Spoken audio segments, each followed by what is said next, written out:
Assalamualaikum warahmatullahi wabarakatuh. Innal hamdalillah nahmaduhu wa nasta'inuhu wa nastaghfiruh wa na'udzu billahi min shururi anfusina wa min sayyiati a'malina. May yahdihillahu fala mudilla lahu wa may yudlil fala hadiya lahu. Asyhadu an la ilaha illallah wa asyhadu anna Muhammadan abduhu wa rasuluhu la nabiyya ba'dahu.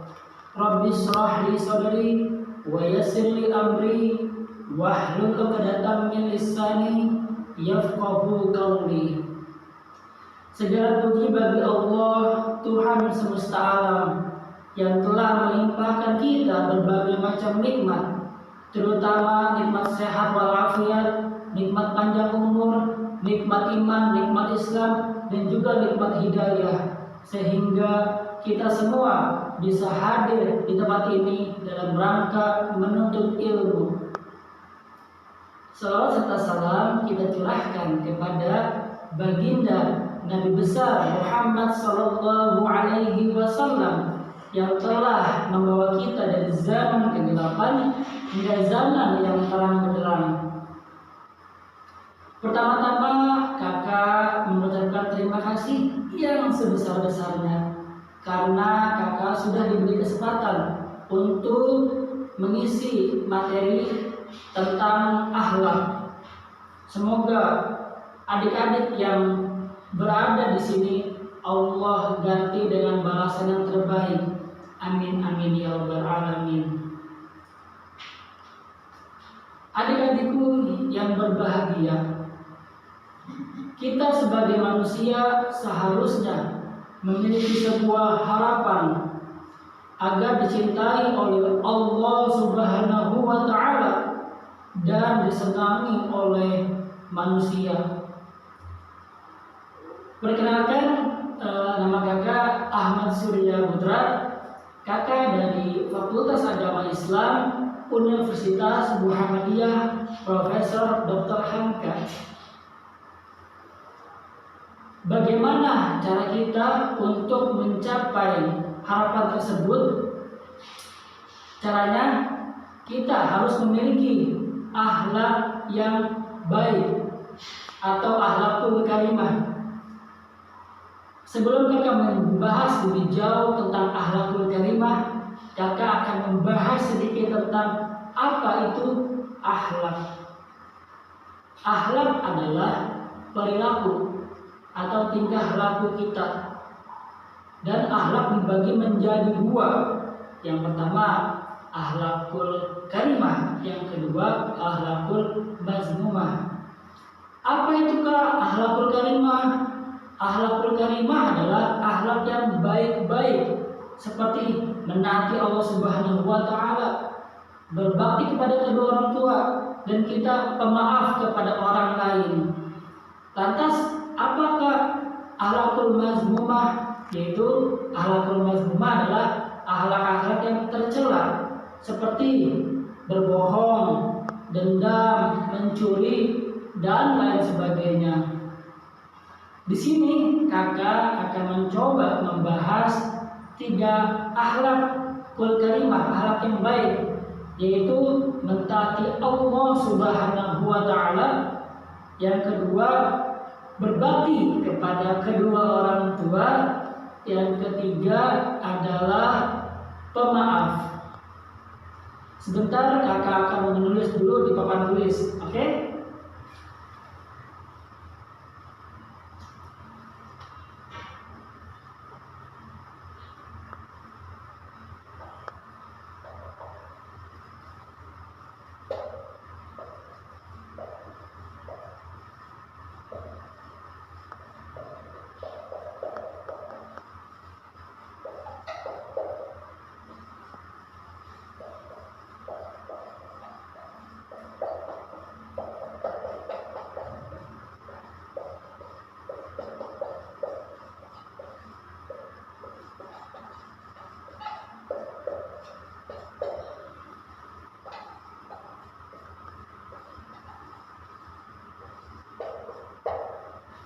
Nah, jadi di sini ada mentaati Allah Subhanahu wa taala. kita sebagai manusia dan seluruh alam semesta ini sejatinya adalah ciptaan Allah Subhanahu wa taala. Baik itu tanaman, baik itu hewan, alam semesta seperti bintang-bintang, bulan, matahari, semuanya itu ciptaan Allah Subhanahu wa taala. Masya Allah. Dan juga kita lihat pada diri kita sendiri, kita memiliki hidung untuk mencium, kita memiliki mata untuk melihat, kita memiliki telinga untuk mendengar. Itu semua adalah nikmat dan karunia dari Allah Subhanahu wa taala. Maka dari itu kita wajib mentaati Allah Subhanahu wa taala sebagai Tuhan kita. Maka dari itu lantas bagaimana cara kita mentaati Allah Subhanahu wa taala? Di sini kakak akan memberikan 4 cara. Yang pertama adalah kita sebagai umat muslim menjalankan semua perintahnya seperti rukun Islam, yaitu yang pertama kita sholat. Nah, kira-kira bagaimana adik-adik ini? Adik-adik sudah menjalankan perintah sholat lima waktu atau belum? Seperti subuh, zuhur, asar, maghrib, dan isya. Nah, kalau belum, kita harus mentaati sholat tersebut ya, yang lima waktu itu. Kemudian yang kedua adalah kita berbuat baik kepada orang lain. Nah, ini penting nih. Ketika adik-adik ada temannya yang kesulitan, maka adik-adik wajib membantunya agar adik-adik disenangi oleh teman adik-adik tersebut. Kemudian yang ketiga yaitu ada kita mengasihi hewan dan juga tumbuhan. Nah, hewan dan tumbuhan juga termasuk makhluk ciptaan Allah Subhanahu wa taala. Maka dari itu kita harus mengasihinya. Seperti ada kucing yang kelaparan, kita kasih makan, atau ada tumbuhan yang sedang bagus, kita tidak boleh merusaknya. Nah, kemudian yang keempat kita menuntut ilmu. Kenapa kita harus menuntut ilmu? Karena Islam adalah ajaran agama yang menganjurkan atau mewajibkan hambanya untuk menuntut ilmu. Kenapa harus menuntut ilmu? Karena ilmu akan membawa kita ke derajat yang tertinggi di sisi Allah Subhanahu wa taala. Dan Islam kan menganjurkan, bahkan di dalam hadis yang berbunyi, tuntutlah ilmu sampai negeri Cina. Nah, itu dimaksudkan agar kita semangat menuntut ilmu. Jadi adik-adik kalau misalnya belajar di sekolah ataupun belajar di rumah, adik-adik semangat belajarnya ya, bersemangat menuntut ilmunya. Oke? Nah, berikutnya kita akan membahas yang kedua, yaitu berbakti kepada kedua orang tua. Apa arti berbakti? Berbakti adalah berbuat baik kepada kedua orang tua kita. Kenapa sih Kak kita harus berbuat baik kepada kedua orang tua kita?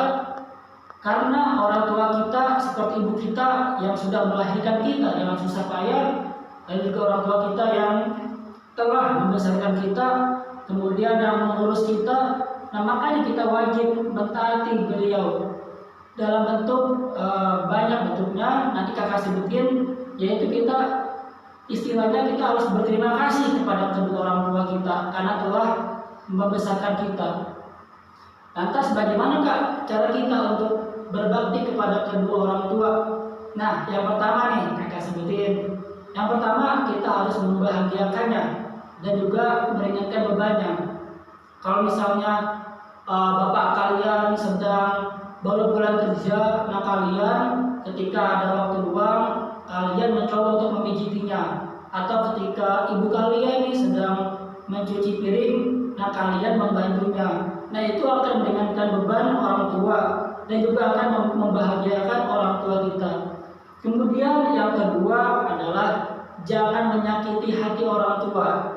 Jangan sampai kita tidak boleh menyakiti hati orang tua, karena ridho Allah tergantung ridhonya orang tua, murkanya Allah tergantung murkanya orang tua.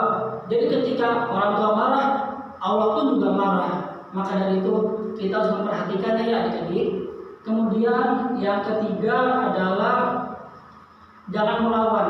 Nah, ketika adik-adik ini disuruh nih Misalnya, Rudi tolong beliin bakso atau Rudi tolong beliin micin.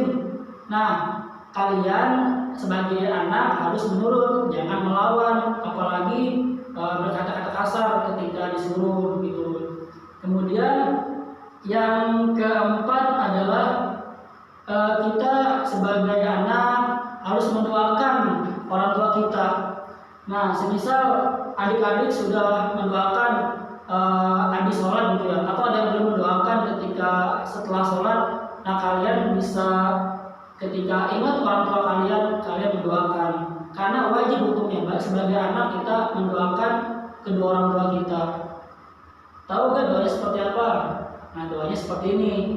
Rabbil firli wali walidayya warhamhuma kama rabbayani shaghira. Seperti itu adik-adik. Yang ketiga adalah pemaaf. Apa itu pemaaf?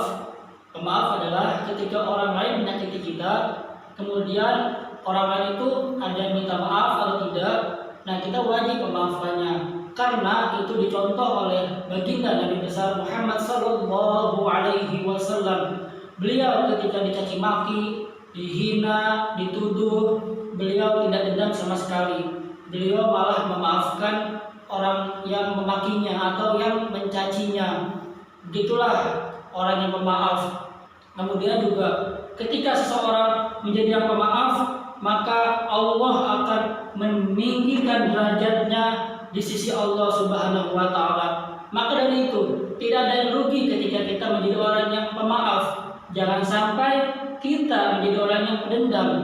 Karena ketika kita ada dendam dalam hati kita, maka kita sudah berteman dengan setan. Iya, kakak di sini akan mencoba memutarkan sebuah video tentang pemaaf. Semoga bermanfaat ya adik-adik. Pas. Hai guys, assalamualaikum. Namaku Nusa dan ini adikku Rara.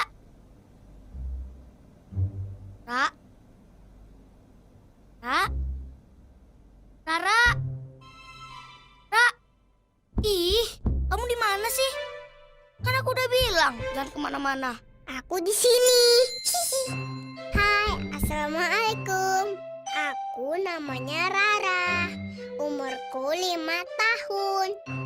Aku suka mobil balap dan aku suka main air dan juga berenang. Kata Uma, aku anaknya cantik dan soleha.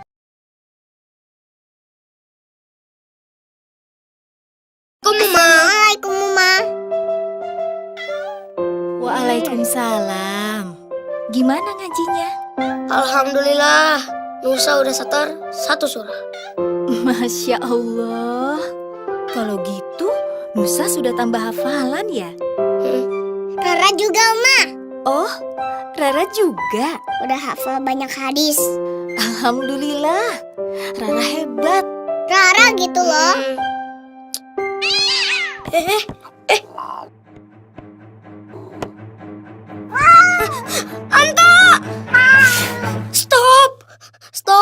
Stop. Jangan gerak.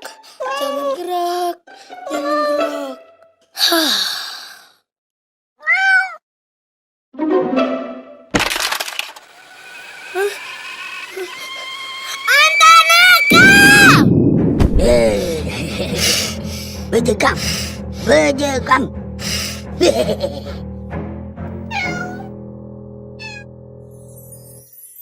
Apa? Dasar kucing nakal.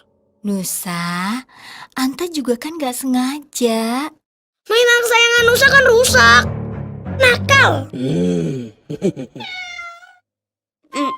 Bad kitty. Jangan diulang lagi, Anta.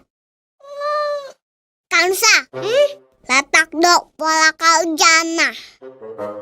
Janganlah kamu marah. Niscaya bagimu surga. Gak bisa. Nusa tetap marah. Kansa, ayo duduk.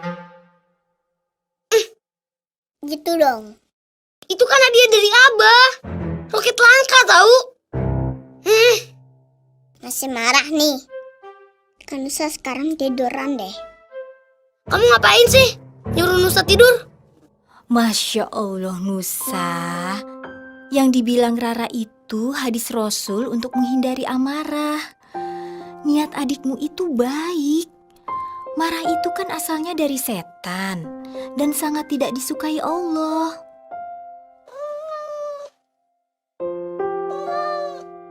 Kalau Kak Nusa masih marah, kakak ambil wudhu deh.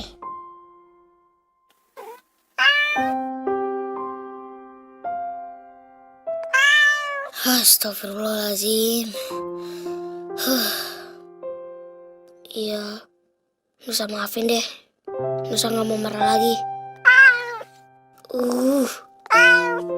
Dasar kucing gembul.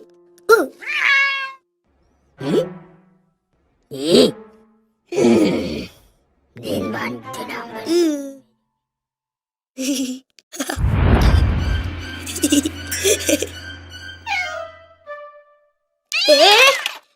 Anto! Nusa, wudhu aja deh.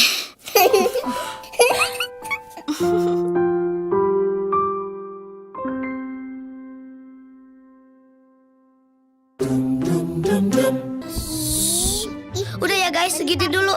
Wassalamualaikum warahmatullahi wabarakatuh. Dah. Jadi kesimpulannya adik-adik, ketika adik-adik ingin bahagia baik di dunia maupun di akhirat, maka adik-adik harus memiliki akhlak yang baik, karena Rasulullah SAW diutus untuk umat manusia memperbaiki akhlak. Maka dari itu kita harus baik akhlak kita kepada Allah Subhanahu wa Ta'ala dan juga kepada lingkungan sekitar, baik itu teman kita, orang tua kita, ataupun tumbuhan, hewan, itu semua harus kita perhatikan. Oke, segitu saja adik-adik apa yang bisa kakak sampaikan. Semoga apa yang kakak sampaikan bermanfaat untuk adik-adik. Sebelum kita mengakhiri kajian pada hari ini, alangkah baiknya kita berdoa terlebih dahulu. Rabbi zidni ilman warzuqni fahma. Amin. Terima kasih adik-adik. Kurang lebihnya mohon maaf. Billahi taufiq fastabiqul khairat. Wassalamualaikum warahmatullahi wabarakatuh.